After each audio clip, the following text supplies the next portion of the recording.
shocker. Look, I'm no fan of Nancy Pelosi. I've talked about term limits and all that other stuff, but she did just fall and break her hip. I didn't expect her to come sashaying into Senate today. I will give Nancy Pelosi props, and few people will. I think you will. But I give her props. That's risky. But within this frame, she's been brilliant in terms of organizing her party and keeping it all together. Yep. Now, there have been certain issues on which she's gone off the rails various times when she couldn't cobble a word together herself. Good morning. Ripping a speech. Sunday morning. That whole interview where she was just blitzed at 7 a.m. All of that is just, but I have to hand it to her that in terms of circling the wagons, she did her damn job. Yeah. No. We've talked about in great length about Nancy Pelosi and the fact that as much as I despise her politically, she knew how to get her folks to move together as a pack and accomplish the goals at hand. And I didn't like those goals. I don't appreciate those goals, but they coalesced under her. They used to keep their infighting aside. We talked about this last week a little bit. You don't see that with Hakeem now. You see a lot more people speaking out. And it really was when the squad showed up, 6-8 years ago now, that she started to have trouble because they were not falling in line, right, wrong, or indifferent. And they started bringing her problems from the word go. She was a professional duck herder. Yes. I think that's a great way of putting it, but she did it well. But she was the one that had them all marching behind her as she played the xylophone walking down the street. She had them in order. You don't have that right. And I think that's one of the big things that killed Dems the last, not just 4 years, the last 8 years. Since Trump came into office the first time is when the Dems started to show that they were having some serious internal issues. And that's why I suggest that you won't see a fundamental change in the rhetoric or the temper of the Democrats because the older ones are leaving. They're going away. Yeah. And because they're going away, the younger ones have insisted they haven't learned shit. So I think you can pretty much guarantee that the younger realm coming up will double down on what it is that the squad was doing, which in my estimation is wonderful until they get to power. Now, if they get to power, then it's absolutely terrible. Everything is cyclical, but what have they learned? And the answer, particularly with people of that generation or the newer Democrats into Congress, is they've not learned a damn thing. No. The question becomes then what do they do with it? Where do they go? Do they actually find a way to unify behind that cadre of individuals? Or are they still going to look back and, let me ask you guys, how many Bill Clintons are there left in the Democrat Party? None. And the reason is, as you said, age is coming to get them, right? They're all getting to that point. And one of the things that actually, we talked about this, I think, Friday. Conservatives, because they don't necessarily fall in line, and we have people that have always spoken out against even the party. You have people that have always kind of gone their own way. They're more individual thinkers in the conservative and the Republicans, and I don't always put those two together, but there are more outspoken people, and there are more people that'll stand up. I mean, remember, Ted Cruz was considered a rabble rouser within the party when he first got into office.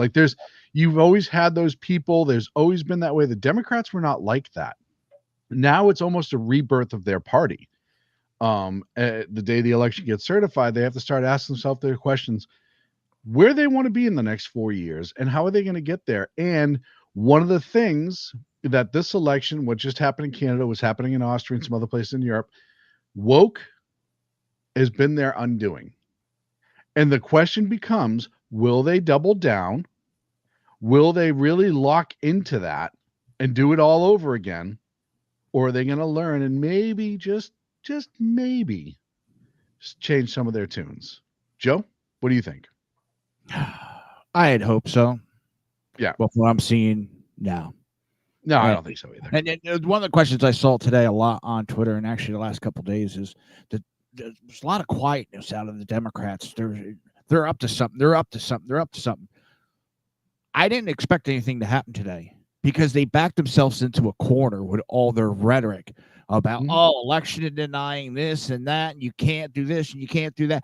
They backed themselves into the corner because this is the first time I saw someone posted.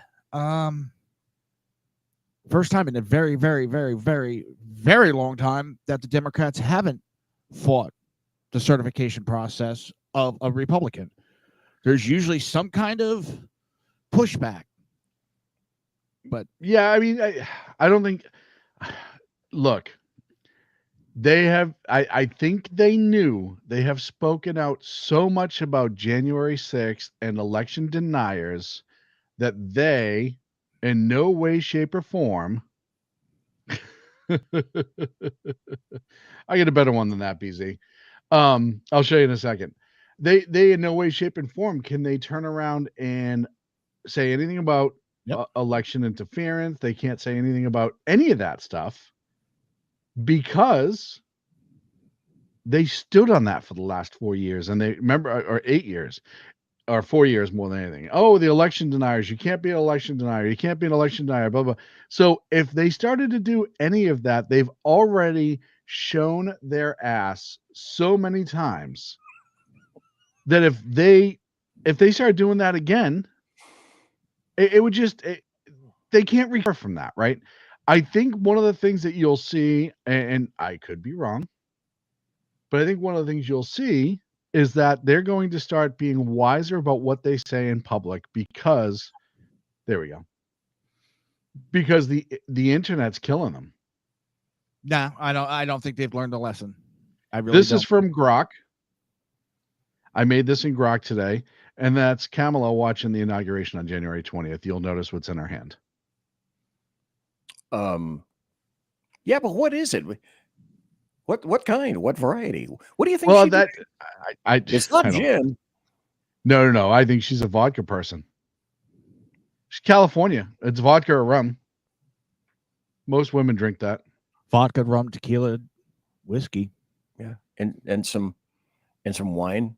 Wait, is it a Long Island iced tea? I don't think she'll drink wine. I think she's way past that. I think she goes right to the rocket fuel now.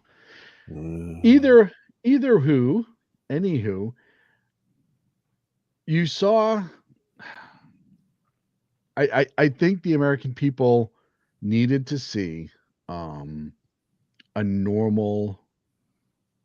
What's the word I'm looking for? A normal day in Washington. I think it's good for the American people to see that it happened. I think it's good that the certification went off without a hitch. All of that, I think, was necessary from both sides. It's the good part is the collective side can be had. There was no jackassery that occurred today as far as the certification goes. But I am not. 14th. Huh? But the 14th. Nothing. You get nothing. I know. They want to have something. You get nothing. One of the things that I did see, and this is on the Capitol Mall, I believe, today, there was some fighting going on. And I don't know if any of you guys heard about this, but it got pretty intense out there. And this is legit. This was in the Capitol, on the Capitol Mall today.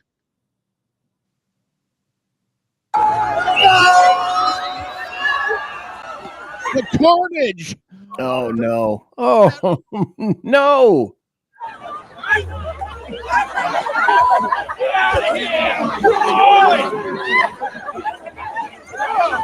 And you may be asking yourself, Sean, why is that pertinent to this conversation? Well, I'll tell you what. In all the doom and gloom that we see in Washington, D.C. all the time, and all of the jackassery that goes on there, and all of the fighting and all of the just I mean, everything we've complained about on our collective shows over the years, it's actually just kind of cool to see young people going out there and have a snowball fight in Washington, D.C. on the day of the certification and actually being just normal people. And that's why you knew. That's how you knew it wasn't Democrats, because it didn't involve tears and snot.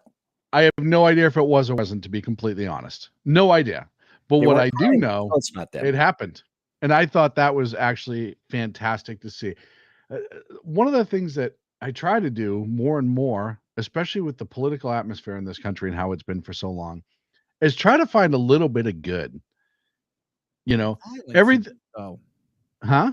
The violence in that. It was so violent. It was so violent. Pardon me, this cold's still hanging around. But I thought that was awesome to see, because I think we need to remember how to do stuff like enjoy snow in this country or enjoy the holiday break, or, you know what I mean? Stuff that we get so entrenched.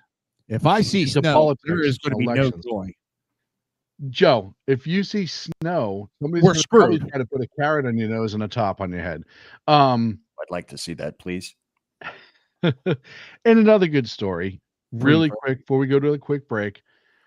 I will trash Biden on the other side of the break. Don't get me wrong. That will absolutely. Yeah, I'm going to. No, But what was that? You never would. I would never. No. But this one I thought was super cool. The Presidential Medals of Freedom. This one I think is the only one that I saw this year. There was a couple others, but this is a very worthy one.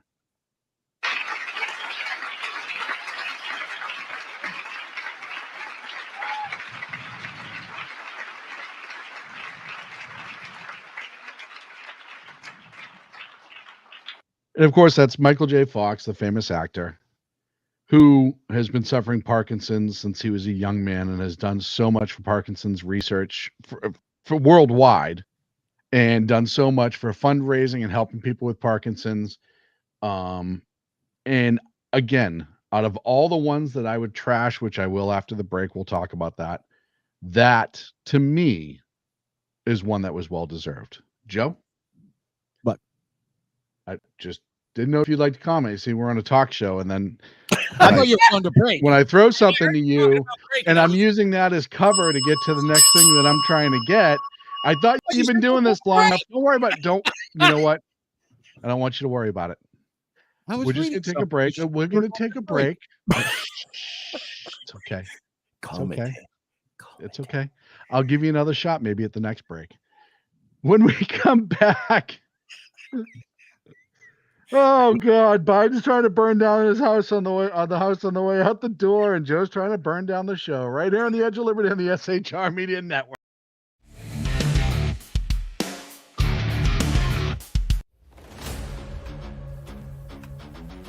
Welcome to River of Common Sense, where we cut through the noise of news and politics with a sharp wit and clear discussion. Tune in every Monday and Friday at 9 p.m. Eastern Standard Time for a refreshing dose of reality as we fearlessly tackle the tough topics with no nonsense, just pure common sense. Visit shrmedia.com to discover where you can catch River of Common Sense in action. He's here to amplify your inner logic. He may not always be polite, he may not always be refined, but one thing's for sure, he always tells it like it is.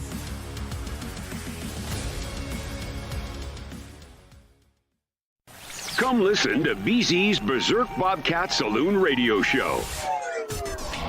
Live on select and exclusive Tuesday and Thursday nights at 11 p.m. Eastern, 10 p.m. Central, and 8 p.m. Pacific on the SHR Media Rumble channel, SHR Media YouTube channel, X, Twitch, Spreaker, and wherever great conservative podcasts are found. BZ, your conservative Sherpa, guides you through the maelstrom of Democrat, leftist, and globalist lies, chaos, deceit, and betrayal. Raised as a free-range child with dirt, stains, mud, and freedom, BZ broadcasts from North Idaho, comfortably surrounded by actual normal people. Jump into our plush, sumptuous, palatial, and resplendent chat room on rumble.com. Click on live chat to join. Now, with 37% more umbrage and 19% more bulbosity than previous shows, featuring delicious Liberty additives for the best in late-night conservatarian talk radio. BZ reminds you that with great beard comes great responsibility. No chinchillas were harmed, embarrassed, fat-shamed, or the focus of any sarcasm whatsoever in the making of this ad.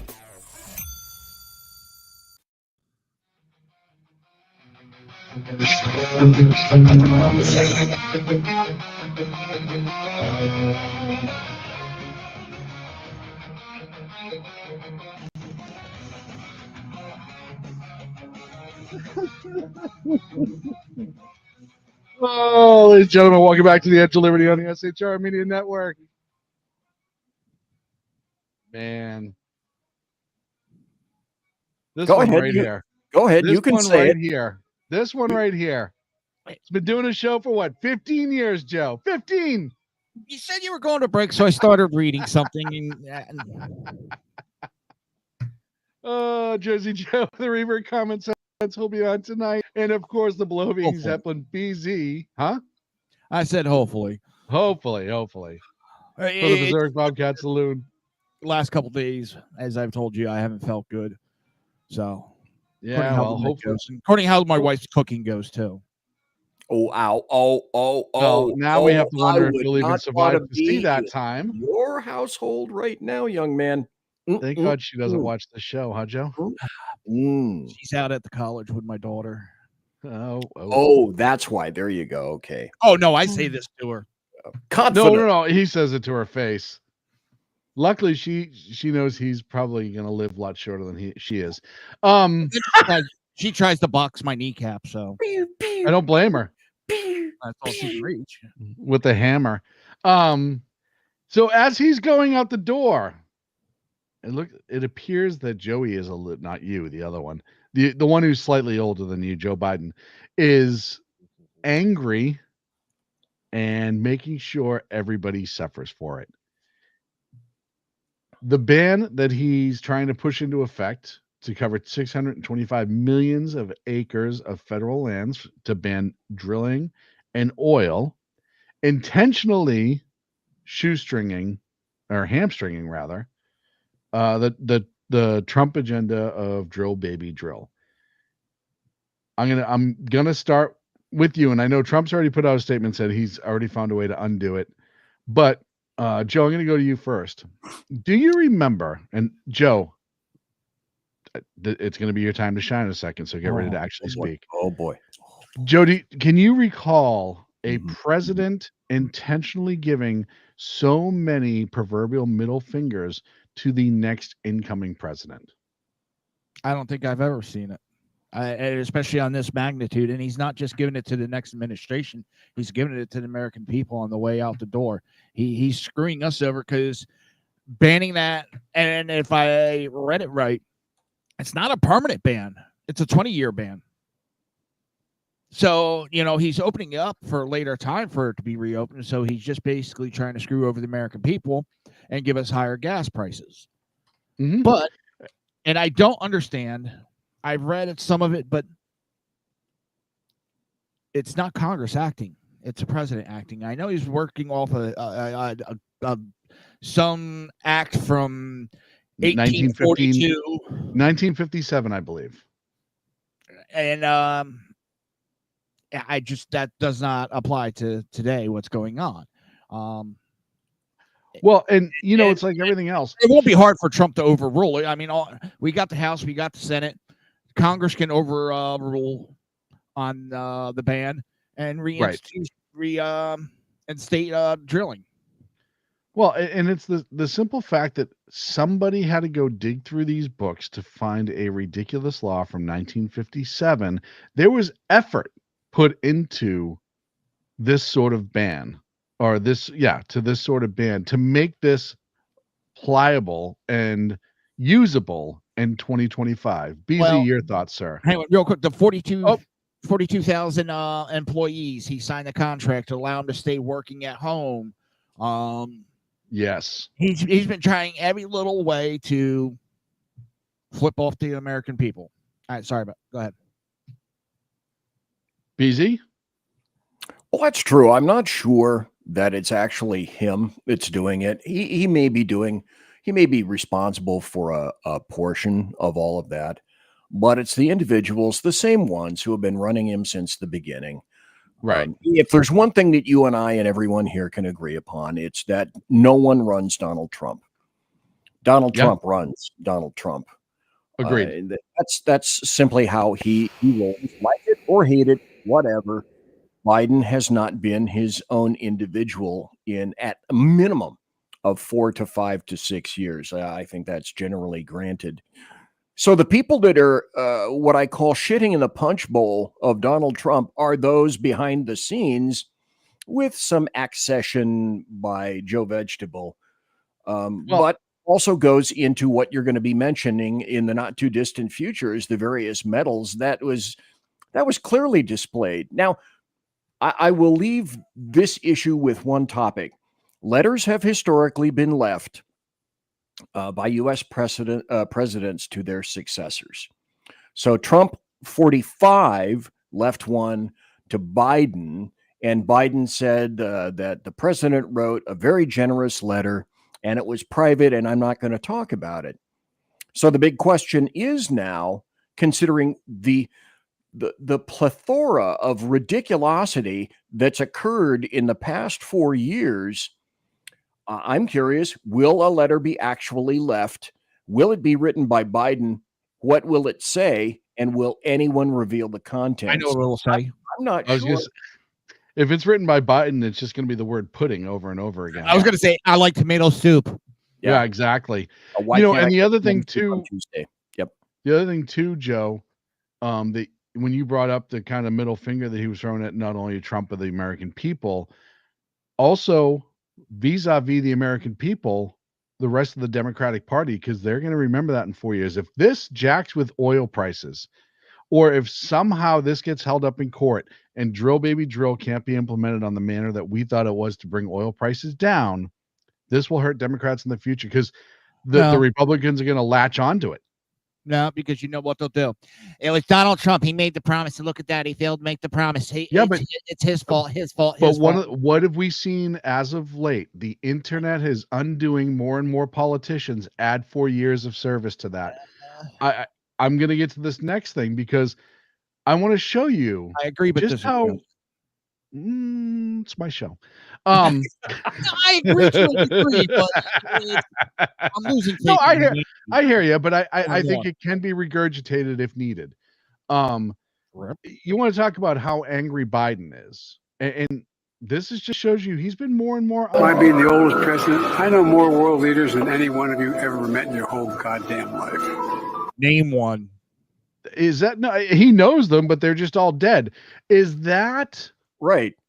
Right. I know I should have clarified that, saying name one that's alive. Yeah, Confucius in the Ming Dynasty. Yeah.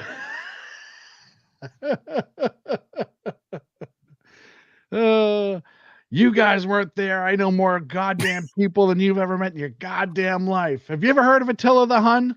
And get off my lawn. Yeah, exactly. But that's his mindset, I think. I think he's just an angry, bitter man when he's having lucid moments. Well, did you hear the one time he said, I'm a Senate man? I liked it better when I was a senator. Yeah. Yeah. I mean, that's what I want to hear my president say. Well, sometimes people tell you exactly what they're thinking. And that's an interesting point, Jersey Joe.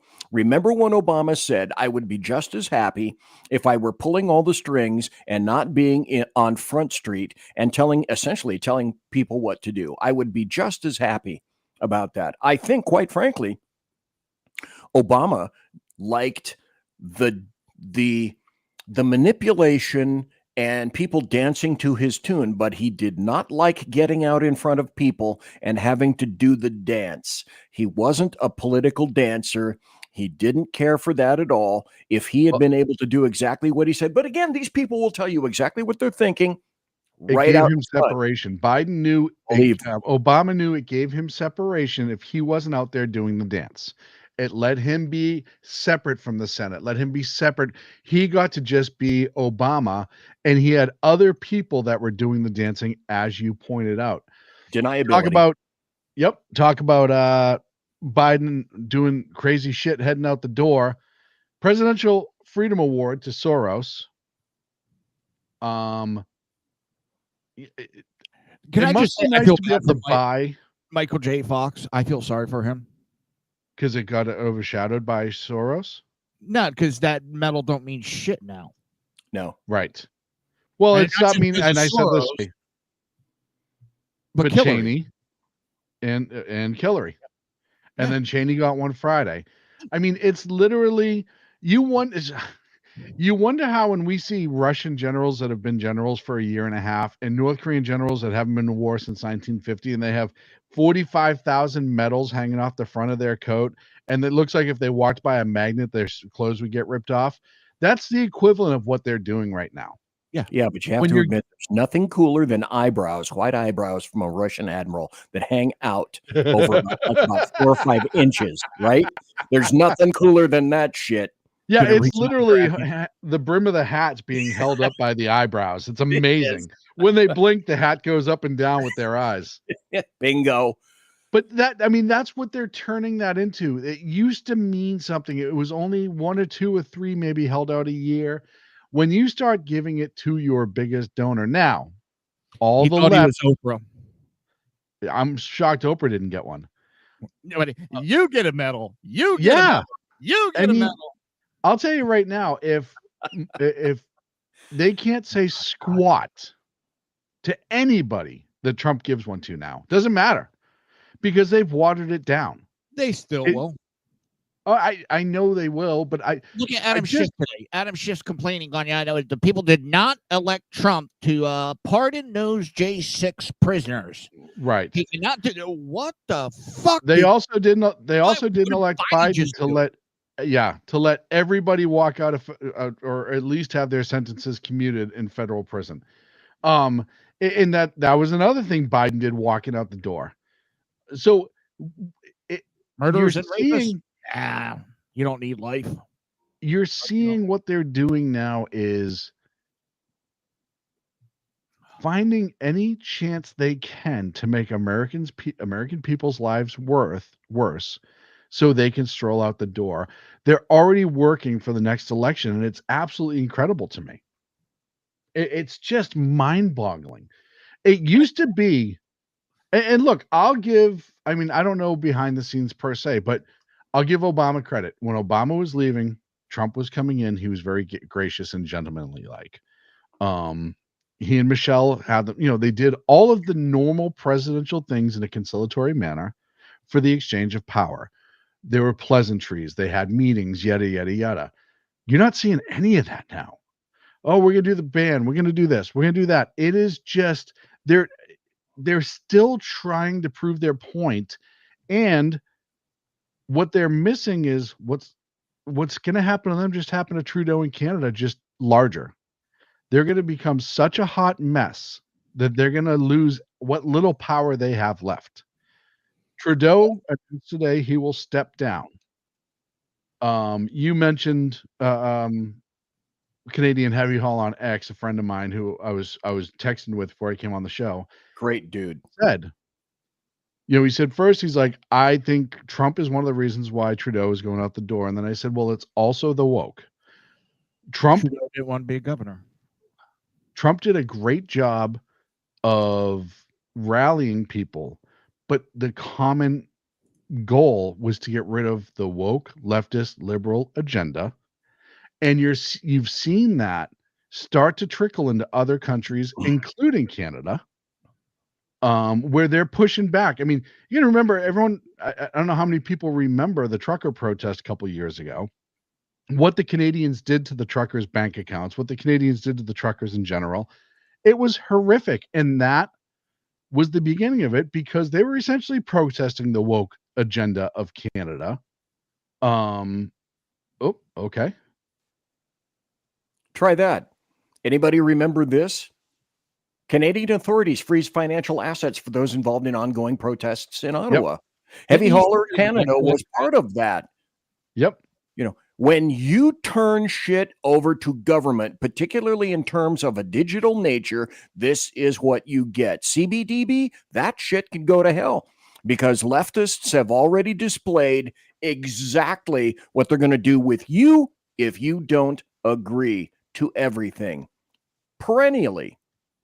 Well, and we can only hope. And Joe, I think you and I were talking about this before we went on the air, Joe. You won't get a Trump in Canada, but you'll get somebody who's much more conservative than what's there now. They're going to have a snap election, then they have their general in October. But the Canadian people, we don't see a lot of news out of Canada and America. They've missed all the protests and riots that have been going on in Ottawa. Their immigration issues, their crime spike issues. They've had a lot. Never mind their Just carbon the big tax protest. issues. They Huh? had a big protest while he was at some theater or something. Yes. Yep. Well, he was at a concert, I think. Something. And Taylor Swift, wasn't it? That's probably. That seems about right. That's on Actually, I point. forgot to make one comment earlier, and I'd like to back it up if you don't mind. It'll just take a moment, Tito. Okay. During the certification process, why wasn't Kamala laughing like she normally does? Where was that Can't cackle? imagine why. It just popped back in my head, and I had to throw that out. Sorry for. I put it out on. I put a screenshot out on social media. And actually, wait, hold on. This is a good one too. Perfect That right smirk there. from Johnson. Yeah, that was as close as he could get to his JD Vance debate moment right there.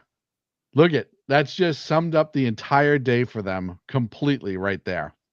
Now, excuse me while I Whip this out. Ding, fries are done. Yep, cake's done. So when we're talking about Canada, and I'm probably just going to blow through this last break because I don't think that the American people necessarily understand how much the Canadians impact the American economy, and American politics to a point. Our immigration, a lot of people that went to Canada illegally would have ended up here if Canada was different with their immigration. So I joke to our Canadian friends all the time about being America's hat and our little brother, yada, yada, yada. But Canada is a very vital part of our economy and our nation as a whole. The potential, I'm not counting any chickens before they're hatched. The potential that Canada joins suit with Austria, Italy, a couple other places that have started to come back to the center after being super far left could change how we interact with them. Look, I think Joe said this earlier that Trump kind of helped force this issue with them. And he kind of exposed a lot. There's the whole 51st state joke, yada, yada, yada. There's a reason Trump put so much focus on what's going on in Canada. Remember, Trudeau was just down there last month visiting with Trump. And obviously Trump put out another tweet today or post today joking about Canada being in the 51st state and what it would do. Many people in Canada love being the 51st state. The United States can no longer suffer the massive trade deficits and subsidies that Canada needs to stay afloat. Trudeau knew this and resigned. If Canada merged with the US, there would be no tariffs, taxes would go way down, yada, yada, yada, yada. I said this is an amazing troll by Trump. I don't think that in any way, shape, or form that Trump is at all serious about making Canada the 51st state, nor do I want Canada to be the 51st state. Canada has its own history, rich history. It's a wonderful country, all the liberals aside. I've spent a lot of time in Canada. My relatives come from Canada. But I will tell you right now, huh? Blame Canada. Blame Canada. I'll tell you right now, if the proper person is put in charge of prime minister, you can talk Pierre, there's some other voices out there, it will now change how Trump interacts with Canada. And Folks, go on your favorite search engine and insert the name Pierre Poilievre, and I'll spell the last name for you. And then pull up some of the videos that he's had. And then you tell me that you wouldn't support this guy. It's Pierre, Poilevre, Pierre Poilievre. And just pick a video where he skewers the living shit out of Justin Trudeau. Yes. It's glorious. It's great. And He's he got does it with my- media too. Yeah. The problem Oh. I worry about politicians when they do that, then they get elected into big positions, and what do? Nothing. They Well, make it's a big certainly fuss, true and with they get- Republicans in the past. We've seen it over in England. You've seen, oh, we're going to do this, we're going to do that. Get No. elected. Starmer in England. We're going to get to England in a couple I'm minutes. not Starmer's talking doing Starmer. I'm talking even before him. Yeah, well, Starmer's doing exactly what he said he's going to do, and that's the friggin' problem over there. Over There. You were so kind. People don't realize you. the did amount not of trade that we do with Canada is immense. Oil, timber, agricultural products, manufacturing components. There's a lot we do business with Canada that if you now have a reasonable prime minister of Canada, and you can also somebody who's going to start cutting their taxes. I mean, we're taxed bad. Canada's taxed worse. It's Yes. those poor folks. I want to say it's something like when they average it out, like 29%, almost 30% of their income. It's rough. If you can get somebody who can kickstart their economy again, you get somebody who starts making proper trade deals. We lose a lot of money in our trade with Canada. There's no doubt about it, because of how things were manufactured in the past, or are just designed in the past, rather.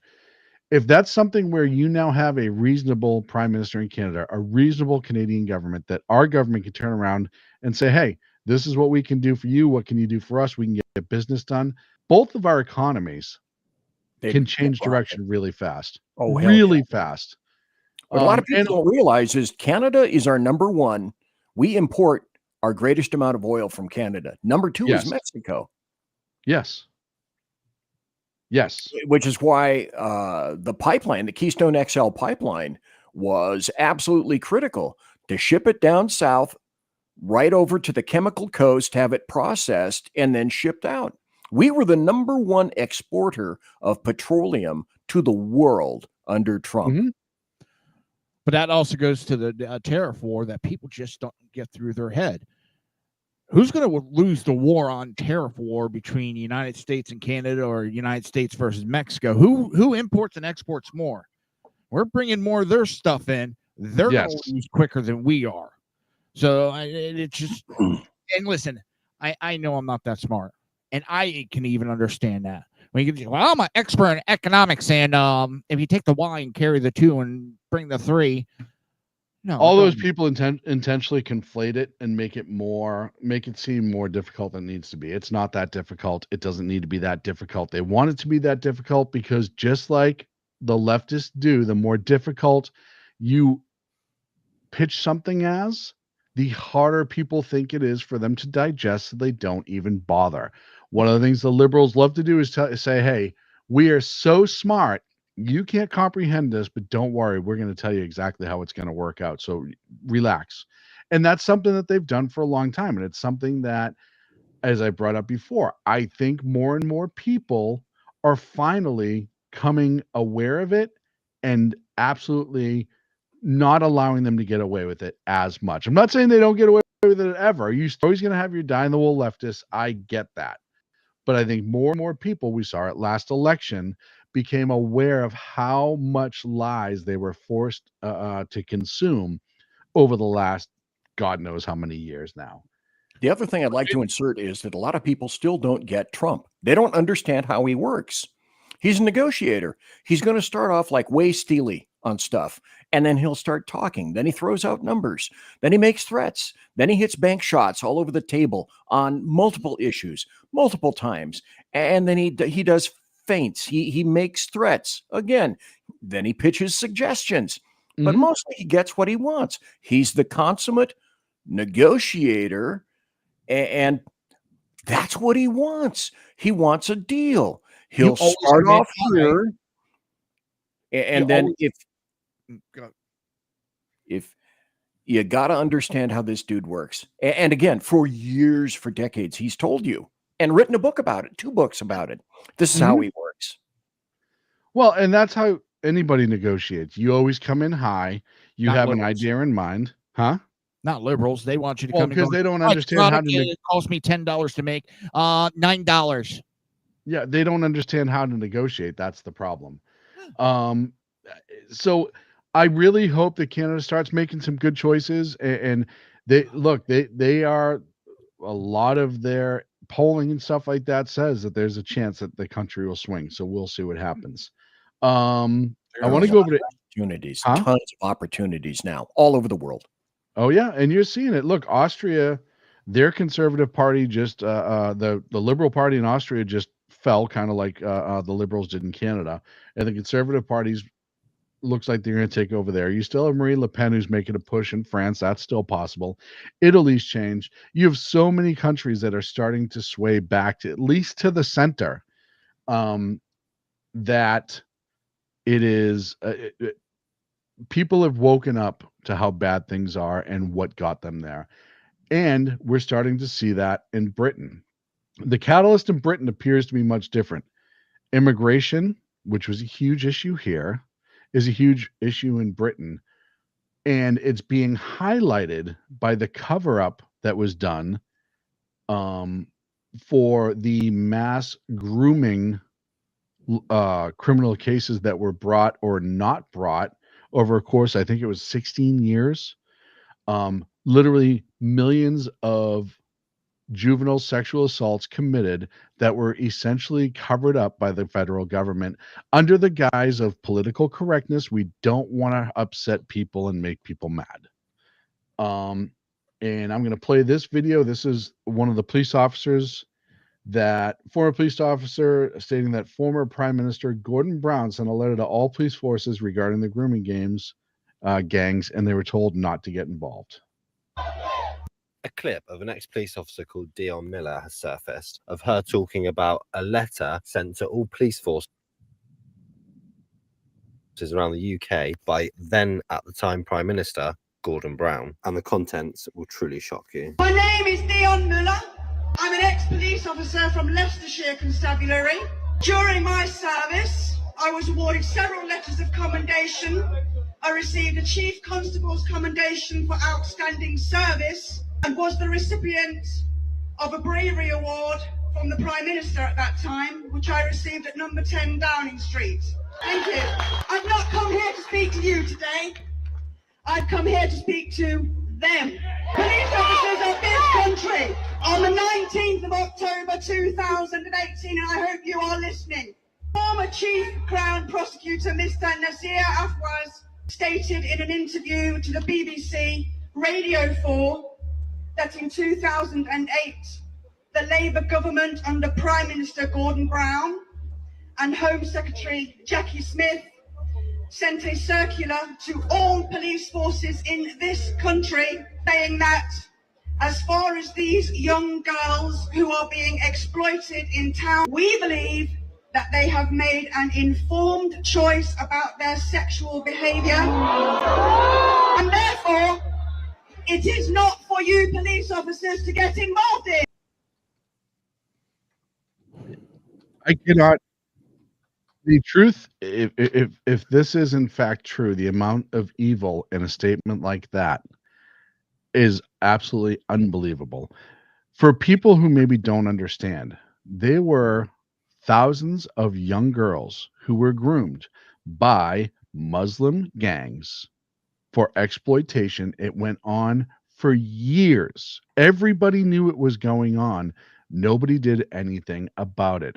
And you had the former prime minister essentially say they were old enough to know what they were getting into. I have another article right here I want to show, and then we'll get into the conversation. After Starmer went to 21 meetings of the Sentencing Council, it decided not all child sex offenders should go to prison. Starmer's the current Prime Minister of England. He is the head of state in England. BZ's got one to share. Might as well keep it rolling. BZ? This, you already discussed this. Now, that's discuss, D-I-S-C-U-S-S. But this is absolutely disgusting. UK cops, and this is only 4 days ago, 3 days ago, UK cops arrest drunk teenage girl, but ignore the 7 men with her. They were Pakistani men, and they molested her. And this is what happens when a nation falls. They don't investigate. As a matter of fact, they refuse. UK police refused to investigate the Pakistani men involved, but instead ended up arresting a young girl who was drunk. Now, they couldn't possibly have taken advantage of her in that state, could they? This Of course is they an did. illustration. Of course they did. And what we're seeing more and more coming out of UK is that we're finding out these politicians were so worried about offending Muslim immigrants, they were not protecting the victims. They were not protecting the children of the UK. And now that this is front and center, now that this is in front of everybody's face and it's the whole world's talking about it, Starmer says something like this. And when politicians, and I mean politicians, who sat in government for many years, are casual about honesty, decency, truth, and the rule of law, calling for inquiries because they want to jump on a bandwagon of the far right. Jesus. And that affects politics because a robust debate can only be based on the true fact. And this is why they want leftists in every country want to censor you, want to censor the gatekeepers are dying. The standard, what I call the American media maggots, the UK media maggots, they're going away. The gatekeepers and the gates are falling, which is why the push for censorship by leftists must continue and be harder, faster, more. Well, and Starmer is essentially now threatening to arrest anybody worldwide who is saying negative things about this case. Didn't he do that like a year ago?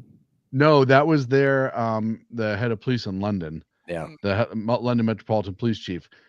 He apparently said he would come for Americans for things that they post. But this is, I mean, this is like covering up for a genocide. This is how you collapse a civilization. We've seen it before. Everything is cyclical. It's doing it all again. But as a prime minister, shouldn't he know about treaties? I mean, yeah, but okay. He's also shown that he's not overly bright. Look, Point. They blocked an inquiry on this, a nationwide inquiry, and we all know why. The inquiry is going to show that he was in power. He was part of it, and he's not the only one. A ton of people in that government, in that country, covered up under the guise of not offending people. Political correctness at its absolute worst. You would let children be victimized over and over again, to the point, as I said on Friday, there were some houses that these girls were being kept where there was a checklist where you'd write your name and check mark, and at the end of the month, pay the amount of times to the head groomer in that house. This is not selling drugs this is not drinking in public. These are not crimes where you're like, they're not really hurting somebody. No, they were preying on the juvenile females primarily, but juveniles nonetheless, in a huge population in the entire country, a country that has active Sharia courts in certain counties. They're not sanctioned by the counties. Everybody knows they exist because they don't want to hurt somebody's feelings. Well, we don't want to make the whole Muslim community upset because what if they riot? Okay, so what? You deal with that then. But where is the justice for these young girls whose lives are forever changed and possibly destroyed? These are horrors and nightmares that they are going to have to get treatment for for the rest of their life. And that does not guarantee that they will ever lead a normal life again. No. Their innocence were taken, their lives were destroyed, and the British government was so worried about optics that they didn't do shit to protect these girls. They should, I'll tell you right now, they should all be brought in front of a court. They should all be prosecuted because they allowed it to happen. And if Starmer wants to get his ass on a plane and come over and have a conversation and try to arrest me for it, great. Bring it on, motherfucker. You're a monster. Come visit me next. I wish I had a time machine for one reason. I would love to go 150 years ahead to read the history books, to read when all this shit gets exposed. Because in our lifetime, we may never see it, but it's going to get exposed. And it might be, 40, 50 years from now, but I'd love to see how history writes this time period of the world, because it's not just our country's messed up. It's not just England. It's all over the shit's going on. Sorry, I know you don't like cursing on your show. No, so. I've already done it a bunch of times today because I was mad. And the cover up worldwide that's going on. Well, there's a reason. That's a conspiracy when you have that much going on. You have to. You can't just have that many coincidences going on across the world. There's a reason Ted Cruz put this out today or yesterday. Released both the Epstein and Diddy lists on January 20th. Yeah. I mean, we need to happen. You got to remember, Epstein is very much, I don't know how many, we don't know how many victims there were with Epstein, but we know there were a lot of Johns that were brought to the island. Any reason that you're covering this up, any reason that you will protect any of these monsters for anything, when it comes to children, look, some dude kicks in my door and we go toe to toe and I lose. Okay, great. That's okay. I'm a man, right? That's just life. Children have always and should always be more special and on a different level of protection. And there's a reason why many states have enhancements if you commit these crimes against children, because they understand the difference between criminalizing an adult, and I'm not saying that it makes it better or it's okay to criminalize any adults, because it's not. But as an adult, you have more capacity to work towards your healing than when those crimes are committed against you as a child. BZ, you investigated this sort of thing for years as a detective. Speak to, if you can and if you will, speak to how this affects these young kids long term. The things that make it doubly heinous are the fact that the people, and I was going to do a show on this. When I was in the Child Abuse Bureau, you first get in there and you get the cases that nobody else wants. You get the dead, broken, burnt bodies of little babies and infants. Nobody wants to see that. Nobody wants to work those cases. And then you progress over into the cases where you're in an interview room and your job is to speak to this individual and try to remain even-keeled, and then realize that these are adults attempting to take advantage of small children who lack the capability of cogency, common sense, perspective. They have little education, if any. They have no experience and are malleable. They are malleable. We lived in poverty when I was a kid. I had a great time. Did I know necessarily that we were poor? No. Kids are malleable and they're accepting and they're tolerant. And adults precisely know this. That is what makes this. Adults will go and have gone and will historically continue to go into children's heads just so that they can screw with them and make sex toys out of them. I don't know how to make, I tried to restrain my wordage. it's no more simple than that. It's adults taking advantage of children physically, sexually, emotionally, and mentally, and then butchering them on all those levels, just like leftists are doing with, say, kids in terms of trans units. We're talking about the mental, chemical, and physical and sexual butchery of children. Now, in those cases that we're talking about, that's another issue over there. Then you have officially sanctioned government versions of that, essentially doing the same thing.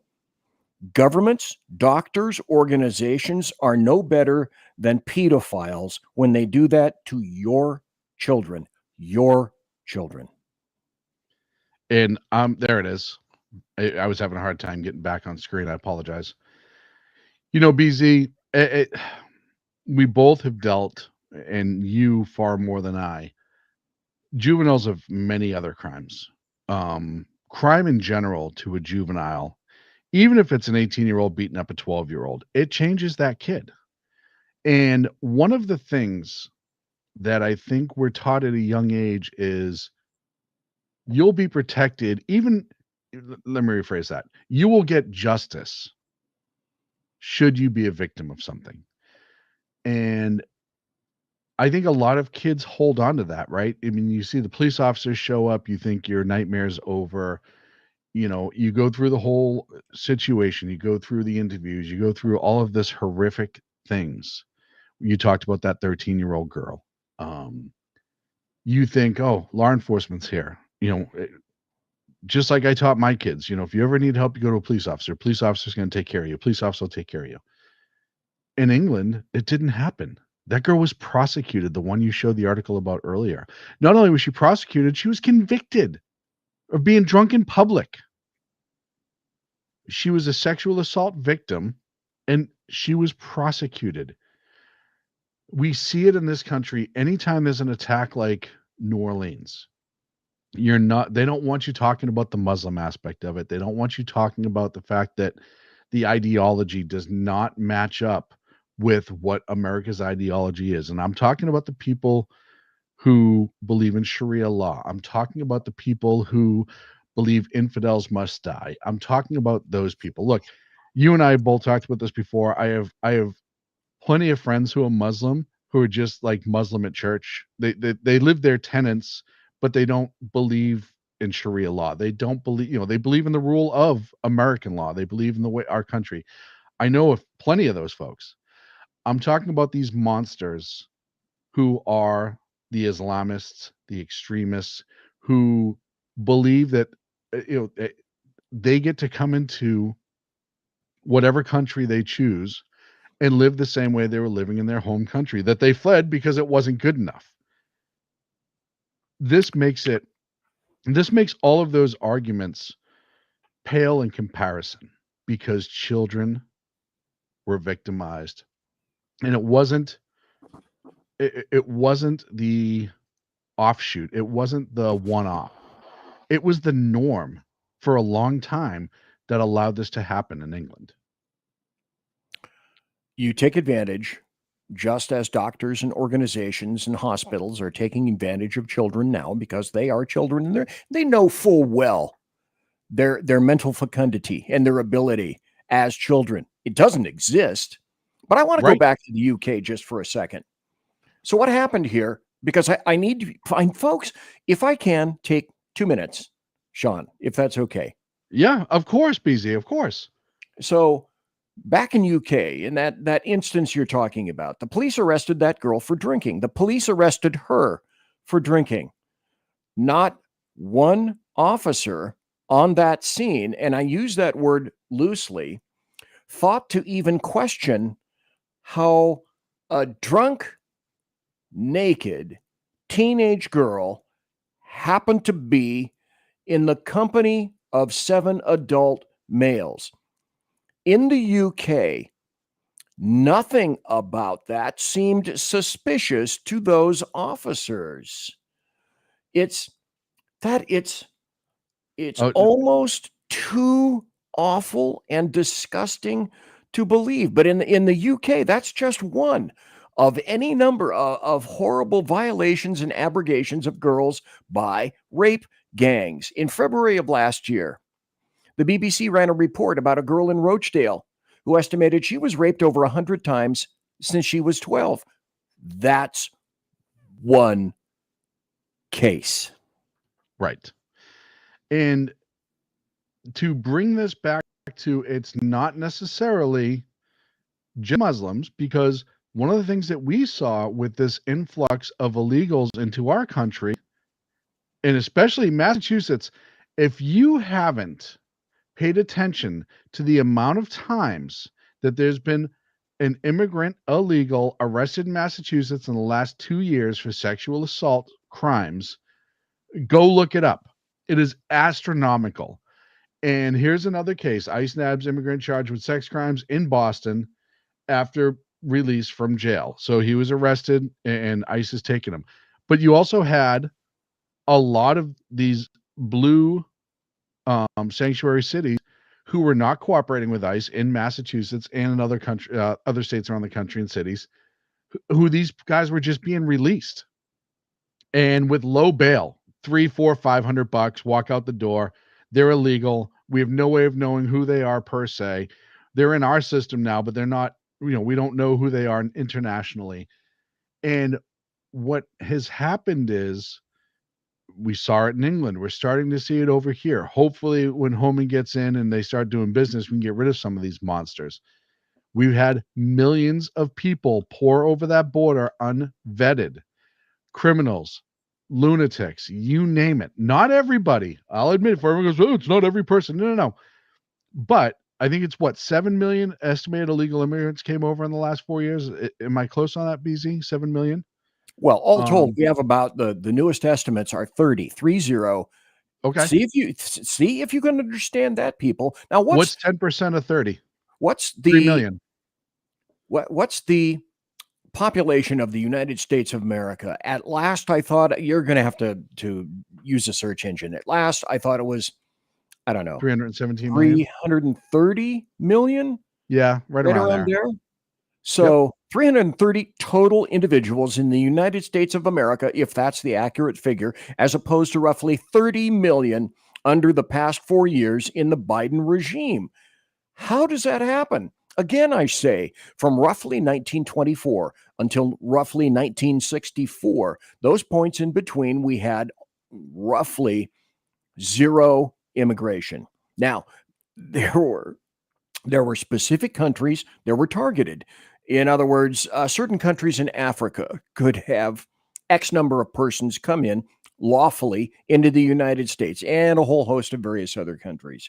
But the wide open border didn't exist. And the only reason for that was due to the desire to get all those people assimilated. And it took that length of time for people to attempt to assimilate into borders, language, and culture. And that's what the United States is. We have a history. No one cares about that at all. And we do not expect, there is no expectation of people to assimilate. In fact, the reverse is true. We are expected to cater to the cultures, cultures coming in. And all that does is create enclaves of hate. Well, and you see in England what happens when you do that, right? They capitulated to their culture. That is what they do in the countries they're coming from. We're seeing them capitulate in our country for that, as you just pointed out. And, out of those 30 million, let's say 90% of those people are good, hardworking people that just want to be, true blue Americans, apple pie and baseball. That's still 3 million people who have the potential to do horrific things. We've seen so many, the rise, and we won't see it. And we saw the FBI crime stats, the rise in crime that went up. The rise of sexual assaults that are going to go up in this country are going to continue until we start getting rid of a lot of these people. And look, like I said, I will capitulate. 90% of those people are probably just good people. It's the 3 million that are now flooded into this country that are problematic. And as you pointed out, they don't want to assimilate. They don't want to play by our rules. You look at the apartment takeovers, right? In Colorado, you look at the crime spike in New York, these roving games of Trey Lagawa and all the other ones from Central and South America, Venezuela. These groups, these criminals, these thugs are walking around, and you have people in this country, you have politicians, you have voters, you have so many people in this country who wanted this to happen, who think it's okay that it happened, who think it won't negatively impact us. At least that's what they say outwardly. They know they're protected. They have security guards. They have federal law enforcement protection, yada, yada, yada. This is a problem. This is a serious problem.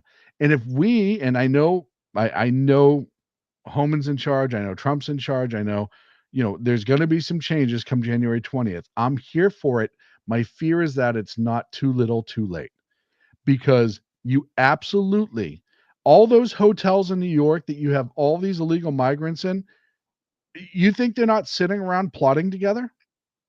What's going on in there to other immigrants who are here, who are being victimized in those places, that are afraid to say anything, or told not to say anything? Do you know the threat that a lot of these gangs use is, if you say something either for the border crossings or committing crimes to people that don't know how this country works, they'll turn around and say, look, if you don't commit this crime, if you don't do this act, X, Y, and Z, we'll find your family back in the country that you came from, and we'll kill them there, and they won't touch us here for it. Force and fear is an amazing motivator to keep mouths shut.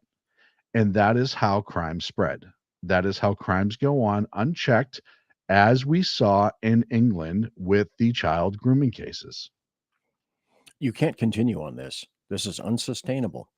Cannot. You can't be a leftist. You can't embrace leftists. There can be no longer bipartisanship and compromise. Those days are done. Democrats have already said that they are absolutely going to vote down any amount of funding that's aimed at deporting anyone, even criminals, even illegal invader criminals. That says all you need to know. Now, countries, plural, Western civilizations, civilized countries cannot continue under this. I'm looking at a couple of headlines. CBS News, U.S. terrorist watch list grows to 2 million people, nearly doubling in 6 years. Here's another one. Suspected terrorists illegally entering U.S. up over 2,500% under Biden from the Trump era. Here's another. Nearly 100 FBI terror watch list suspects nabbed at southern border. That's every day. Every day, all people have to do is get their ankles moist as they cross the Rio Grande, or are either intentionally flown in, dumped in, ported in, shipped in through various means all through our southern border, and now coming in through our northern border as well. Why? Because Canada under Trudeau has been a pussy, a weak-ass, feminized pussy who doesn't believe in drawing lines and keeping his people safe. They are his people. He didn't look at it. He didn't look as you Canadians, as your people. He frequently looked upon you as the enemy. You were the enemy. The problem. Biden considers you the enemy. Democrats consider you the enemy. The American media maggots consider you the enemy. Globalists consider you the enemy. This crap has to stop. I'm glad you... As you pointed out, is do not expect Trump in 4 years to solve a problem that has been exacerbated and embraced for the past 4 years, and any other regime, not just on a presidential level, not just on a DC level, not just on a federal level, but on state levels, in city levels, and county levels. Yeah, no, it's... Don't expect miracles. You can't expect miracles. It'll take... I'm just estimating and just trying to think things through, and logistics and everything else. It's going to take 12 years to undo the damage, maybe longer. 16, maybe 20 to undo the damage that was done by our unchecked borders and our absolutely horrific immigration. You brought up terrorism. which obviously we need to worry about in this country. Sarah Adams and others have been warning us about this for a long time. We shouldn't need a warning on this. It should be very obvious. It was very obvious, and we were called xenophobes and everything else for bringing it up. The amount of people that have entered the border who wish to do harm to our country, the SIAs that came over the border, the special interest aliens, who that just means that you have connections or potential connections to terrorism. That's not even the known terrorists who have come over the border that we know about, not even the ones we don't know about.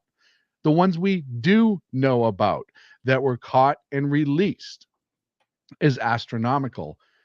And it begs the question, did any of them interact with the New Orleans terrorists? We learned now, Fox News reported earlier that I think over summer or a year and a half ago, I apologize, a year and a half ago, the New Orleans terrorist took a week-long trip to Cairo. I don't think he went to see the pyramids. I don't think he was hanging out downtown and really enjoying the culture. My suspicion is that he got into a vehicle and went way out in the desert somewhere and learned some things. That's my suspicion. We've been warned, and I'm not trying to scare anybody, but we've been warned the potential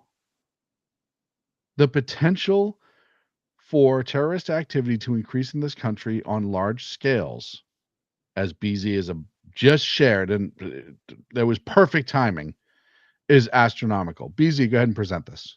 This is from the Christian Broadcasting Network. Now, people have historically said, oh, BZ, oh, Sean, you are such terrible bigots. You are such terrible xenophobes. And you and I, for literally years, me since 2017 coming back, and you for a number of years before that when you had various other shows, have said they're here. Terrorist sleeper cells are here. Oh, no, you're just being influenced by television and the media. And you terrible bad person. No, we're saying they are here. Hamas and Hezbollah sleeper cells are here in the United States of America. And Sean, as you said, with whom was he contacted? Now, let's also go back to this guy. And we let media into this guy's, as you pointed out prior, into his trailer. Now, were we not interested in attempting to make some linkage between A, B, and C, and you leave all of these things behind when that thing should, well, anyway, we've already had this discussion. You need to find out and make the link, and you're shaking your head and you're laughing and you're going, yeah, I've said this thing. I've said this 35,000 times if I've said it once. We were having these conversations on Stackheads 12 years ago, 16 years ago. Sure we were. Exactly. And what do we learn? What have we learned? And the answer is nothing. How many close calls? All we do is empire build. We empire build. I mean, I hate to say it. New Orleans obviously was a successful act. How many close calls have we had in this country where law enforcement has been able to intercede either as it was about to happen or just prior to it happening, that has saved countless lives? But the problem is the onus should not fall on law enforcement to make a good catch all the time. And that's what we're down to. We're down to see something, say something. We're down to our more, I don't have any faith in the FBI right now. So more of our local law enforcement, folks like the NYPD, who have a massive terrorism unit that probably do better work than the FBI does right now. Because if New York, as liberal as it is, when it comes to terrorism, they don't screw around. You have other cities with huge LAPD and some other ones, but now the threat has changed from not just the Muslim extremists.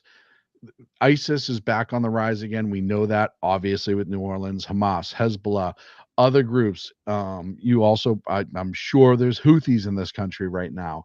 The Houthis are not wonderful folks, but now our gang activity from the South American gangs are going up. You also have all the North Africans who have been coming over the border, and the Chinese nationals that have come over the border of military age, many of whom, remember, folks, was it last year? I think I was on your show. It wasn't that long ago. We were talking about the quote unquote Chinese police stations that were being set up in New York City that were being used as surveillance outposts.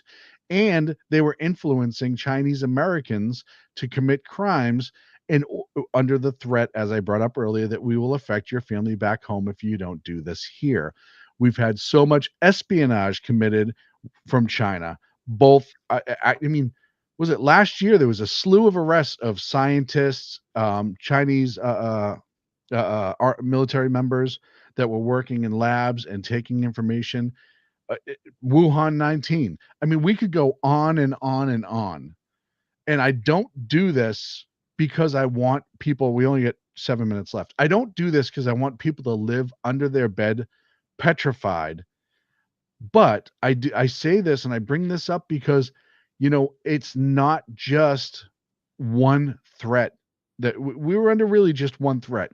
A lot of gangs kept their heads low. Even MS-13, as big and prominent as they were, their impact was minimal at the time. You now have an influx of members for all of these Latin gangs. You have the North Africa, you have the whole Islamist thing that's now a bigger threat than it has been in years, maybe bigger than it ever was, as far as potential attacks, maybe not the size and scope of a 9/11, but potential attacks like we saw in New Orleans.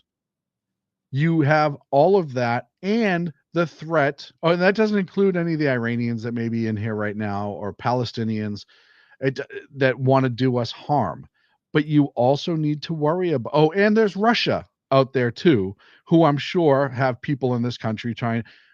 There's so many things that have been allowed to go off the hook where these people who work for these bad actors, these horrible groups, these rogue countries who are in this country now because of open borders.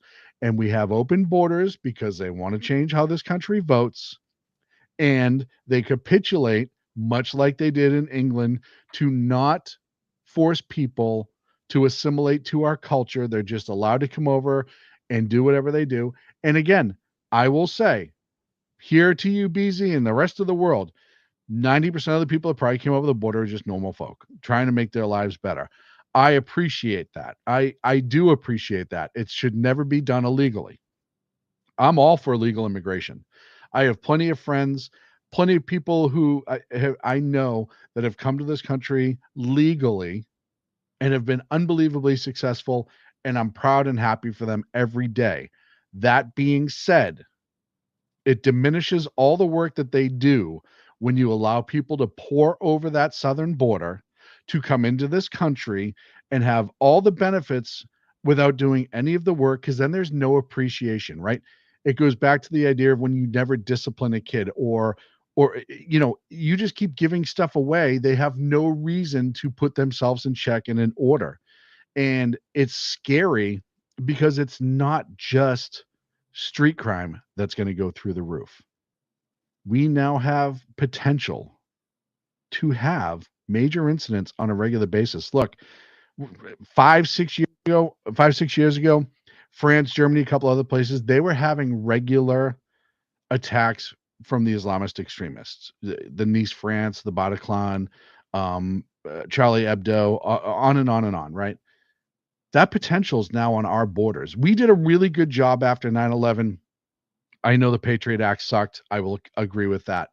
But we did a good job after 9/11 of being on guard for that, of protecting against it. Both the American people, I think after San Bernardino, especially, the American people started paying more attention, and all that's gone away. People don't pay attention anymore. They just walk around like it's nothing, and they don't really. And like I said, I hate BZ. I hate that we're here. I hate that we're talking about this. I hate that this is a concern. But it's not only a concern, it's not just me bitching on my show. You have people that have been doing this for years, Intel analysts and experts who've been doing this for years, like the article you just posted, like Sarah Adams and so many others who said, hey, they're already here. The clock's ticking. We have to do something. And that's frightening. These are nothing more than country-ending events. Mm-hmm. These are civilization-ending events. When a given country, a given sovereignty, is no longer interested in defending itself, it will die. History has proven this. There are no other two ways around this. We either defend ourselves, you and I both took oaths to defend this country against enemies, both foreign and domestic. Mm-hmm. And now domestically, because of leftists and Democrats and globalists, ably abetted by the American media maggots, as I term them, this is now a critical time. It's as if everything on every level is reaching the proverbial perfect storm. Economically, societally, culturally, in terms of sovereignty, in terms of employment, in terms of production, in every term you can think of. We succeed or fail. The tipping point, we are, as Nietzsche said, we are about to peer into the abyss, if we are not already doing so, when we discover that the abyss is peering into us, and has been doing so for quite some time. The time is now, the time is here. All the elements are arraying themselves, and the challenge is, do we collectively decide to win or fail? And hopefully we collectively decide to win. BZ, I got to wrap it up. We went 30 minutes over. Yep, exactly. And I appreciate you being here. Jersey Joe had to go. I didn't kick him off because he didn't know how to host a show. He had to go. He had another appointment. Thank you, Joe, for being here. Hopefully he'll be on tonight. BZ, tomorrow night, 8 p.m. Pacific, right here on the SHR Media Network, correct? Yes. Thank you, sir. Appreciate it. Thanks for the invite. Thanks, BZ. God bless everybody. Else, I removed myself from the stream. Let's try that again. Thank you, everybody else who joined us here on the Edge of Liberty, right here on the SHR Media Network. I'll be back Friday, noon Pacific, 3 on the East Coast. Have a safe and wonderful week. Conservative media done right. You're listening to the SHR Media Network. Hey, it's Sean from the Edge of Liberty. Join me right here on the SHR Media Network every Monday and Friday, 12 on the Pacific, 3 on the East Coast. On this show, we'll discuss news, politics, the government, how cranky we are about the government, and more. If you want to hear hard talk, good interviews, sarcasm, bad jokes, and oh God, that really is me in a nutshell. Either way, check me out right here on the Edge of Liberty every Monday and Friday, 12 Pacific, 3 on the East, on the SHR Media Network.